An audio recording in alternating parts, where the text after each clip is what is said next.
And here are the crypto top headlines covered in this video. Coinbase SEC set for courtroom face-off tomorrow. Next, Wall Street CEO on Tether controversy. They have the money. Also, Coin Center says it won't answer Senator Elizabeth Warren's letter and that it makes no apologies for its work. Welcome to Crypto Top Headlines, where there's no clickbait thumbnails or titles and no speeches on my opinions. Just bringing crypto's news to you.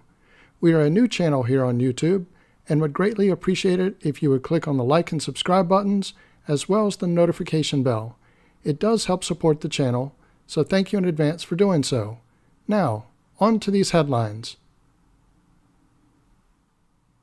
Our first top headline, Coinbase SEC set for courtroom face-off tomorrow.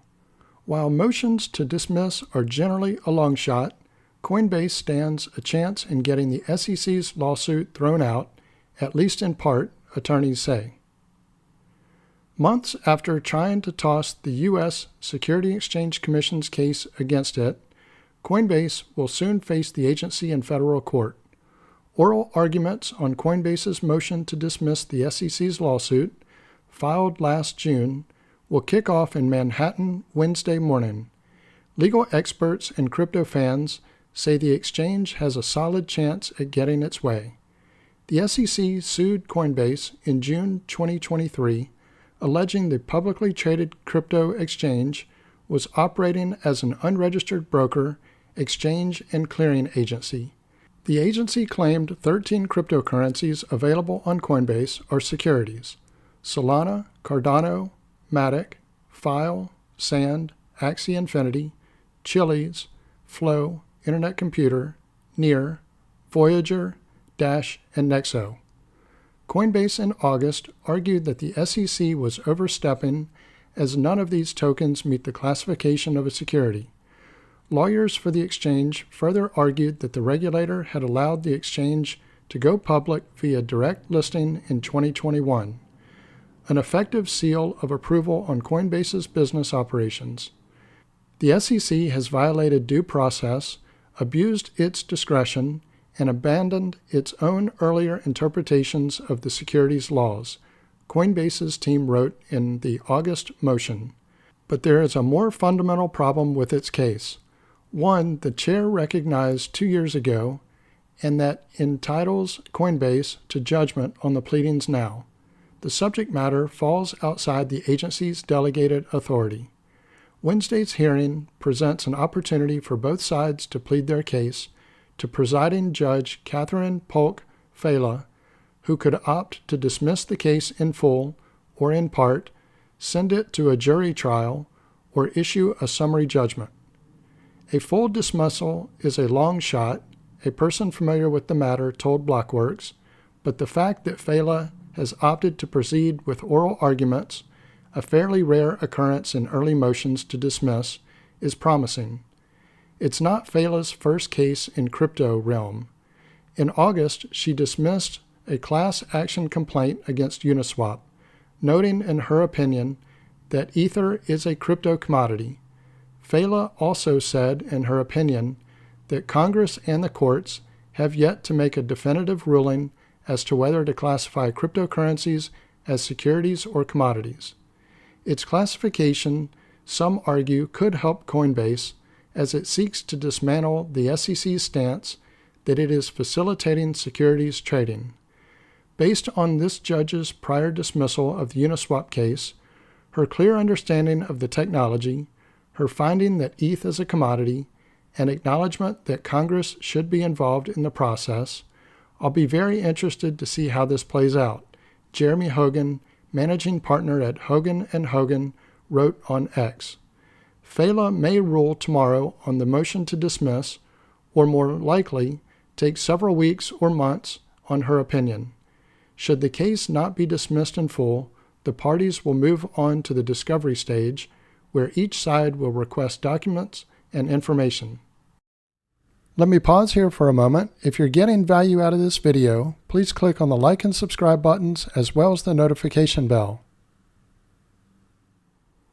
Our next top headline, Wall Street CEO on Tether controversy. They have the money. Tether's $95 billion stablecoin has been dogged by questions around whether it actually holds the assets it says are backing USDT.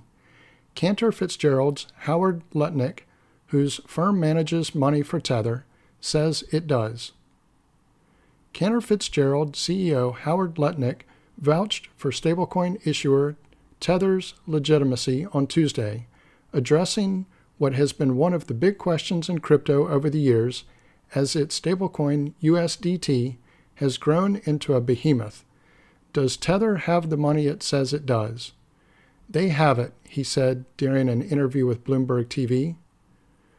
That strong validation for Tether coming from a prominent and influential Wall Street figure. Lutnick's Cantor Fitzgerald is among the best-known bond trading houses on Wall Street and one of 25 primary dealers for U.S. Treasuries, allowing direct trade with the Federal Reserve.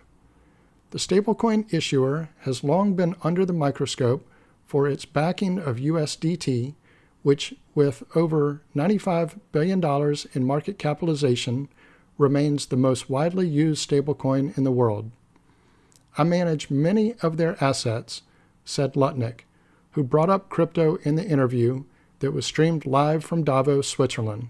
From what I've seen, and we did a lot of work, they have the money they say they have. Lutnick seemed to refer to Tether's latest attestation report, which showed that it held $86.4 billion of assets in reserve as of September 30th, against $83.2 billion in liabilities. For years, a big chunk of Tether's reserves were locked up in commercial paper, which worried some observers. However, its latest attestation report shows USDT is mostly backed by U.S. Treasuries, widely considered among the safest assets in the world, and there are no longer any commercial paper holdings. Still, the industry isn't completely convinced about the quality of Tether's assets. Most recently, credit rating agency S&P Global's Poor score for the stablecoin, which judges characteristics such as the quality of the asset backing the stablecoin, as well as weaknesses in other areas including regulation and supervision, governance, transparency, liquidity and redeemability, and track record, reinforced those concerns. Users of USDT are also still waiting for an official audit that would paint a much more precise picture of a company than an attestation. Lutnick has previously voiced that he is a fan of Tether. Cantor Fitzgerald is a custodian for the stablecoin issuer's treasuries. When asked about a more prominent topic in crypto news currently, the approval and listing of over a dozen spot Bitcoin exchange-traded funds, Lutnick questioned the real value of Bitcoin and stablecoins for Americans and argued that cryptocurrencies are attractive as speculative assets in this country, whereas people in other nations, such as Argentina, Venezuela, and Turkey, hold crypto for more substantial reasons. This is a speculative asset for us, but for countries like Argentina, Venezuela, Turkey, these crypto assets matter. Stablecoins matter in those countries, he said. It's a way to hold on to the dollar. Our next top headline, Coin Center says it won't answer Senator Elizabeth Warren's letter and that it makes no apologies for its work. Crypto advocacy group Coin Center has responded to a strongly worded letter from Senator Elizabeth Warren, Democrat, Massachusetts, who wanted to know how many former government officials the advocacy group had hired, supposedly to undermine legislative efforts. In its response, the group refused to answer her questions or back down from its work. In December, Warren sent the letter in question to crypto exchange Coinbase and several industry groups, accusing them of flexing a not-so-secret weapon of hiring former defense and law enforcement officials in a purported attempt to undermine congressional efforts to address the alleged role of crypto in financing terrorist groups, including Hamas.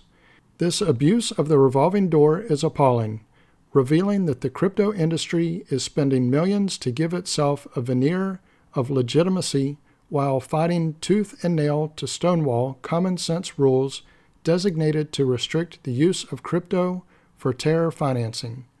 Rules that could cut into crypto company profits, Warren said in the letter to Coin Center. Coin Center's response. In its response, Coin Center began by stating that it had no obligation to answer her questions and refuting the notion that participation in public policy debates amounts to undermining congressional efforts. Coin Center claimed that bills Warren described as common sense rules are instead unfair, unworkable, and unconstitutional. On this basis, it argued that it was right to oppose the bills and said that it makes no apologies for doing so. You have confused our patriotic duty to oppose an unconstitutional and draconian expansion of surveillance for political bias, the advocacy group wrote. As for the use of crypto by organizations such as Hamas, Coin Center wrote that Warren's proposals would be ineffective and would waste time and energy that could be spent on proven approaches to prevent terrorist financing. If a gap exists, it is in enforcement, and if you truly care about the effectiveness of anti-terrorist efforts, you would work on securing more funding for FinCEN, the FBI, and DOJ's crypto enforcement units, and the like, said Coin Center. Coin Center added that it was proud to support bipartisan efforts to understand and address the role of cryptocurrency in financing Hamas and other terrorist organizations, including a letter sent by lawmakers to the Treasury and the White House. The end of the letter noted that the advocacy group declines to offer further answers to her questions, but that it would be open to honest, respectful policy discussions going ahead. So this concludes our top headlines. If you haven't already done so, don't forget to click on the like and subscribe buttons, as well as the notification bell. Also, leave your thoughts in the comments and share this video with your friends and family. Thank you all for watching Crypto Top Headlines, bringing crypto's news to you.